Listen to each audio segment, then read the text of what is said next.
નમસ્કાર દર્શક મિત્રો, હું છું રૂપલ લુણીચિયા. સંપૂર્ણ ન્યૂઝમાં આપનું સ્વાગત છે. ડીસા શહેરના વોર્ડ નંબર 2 માં આવેલી ગુલમાણીનગર સોસાયટીના રહીશોએ ચોમાસા દરમિયાન ગટરના ગંદા પાણીથી ભારે હાલાકીનો સામનો કરવો પડ્યો હતો. વરસાદી પાણી સાથે ગટરનું ગંદુ પાણી સોસાયટીના ઘરોમાં ઘૂસી જતા લોકોમાં ભારે રોષ જોવા મળ્યો હતો.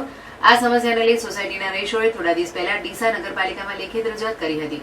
આ રજૂઆતને પગલે આજે વોર્ડ નંબર 2 ના સભ્ય અને ઉપપ્રમુખ શૈલેષભાઈ રાયગોરની ઉપસ્થિતિમાં ગટરનું નાળું તોડવાની કામગીરી હાથ ધરવામાં આવી હતી. અગાઉ થોડા વર્ષો પહેલા નગરપાલિકા દ્વારા નાળાની યોગ્ય સફાઈ કર્યા વિના તેને ઢાંકી દેવામાં આવ્યું હતું, જેના કારણે આ વર્ષે વરસાદમાં ગટર ઓવરફ્લો થઈ હતી અને લોકોને ભારે મુશ્કેલી પડી હતી. નાળું તોડ્યા બાદ તેમાંથી 3 ટ્રેક્ટર ભરીને કચરો કાઢવામાં આવ્યો છે અને તેને ડમ્પિંગ સાઇટ પર ખાલી કરવામાં આવ્યો છે. હાલમાં ગુલમાણીનગર સોસાયટીમાં વરસાદી પાણીના નિકાલની યોગ્ય વ્યવસ્થા ઊભી કરવા માટે જૂના નાળાને તોડીને નવું નાળું બનાવવાની કામગીરી ટૂંક સમયમાં શરૂ કરવામાં આવશે તેવું જાણવા મળ્યું છે.